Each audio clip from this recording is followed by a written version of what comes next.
نماز اثر ادا کرنے کے بعد اسی جگہ بیٹھ کر 7 مرتبہ آپ نے درود پاک پڑھنا ہے۔ درود پڑھنے کے بعد آپ نے 7 مرتبہ ہی سورۃ فاتحہ پڑھنی ہے۔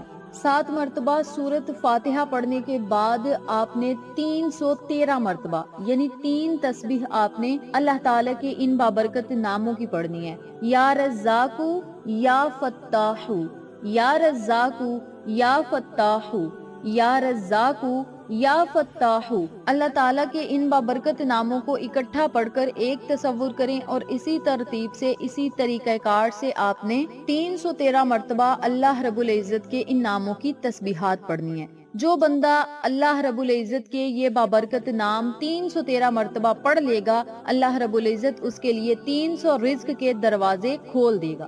آج ہمارے گھروں میں ہر طرح کی پریشانی ہے، رزق سے شروع ہوتی ہے، اور ہمارے گھر میں جتنے بھی مسائل ہیں، گھر کے حالات ہیں، سب کے سب رزق سے، پیسوں سے شروع ہوتے ہیں اور پیسوں پر آ کے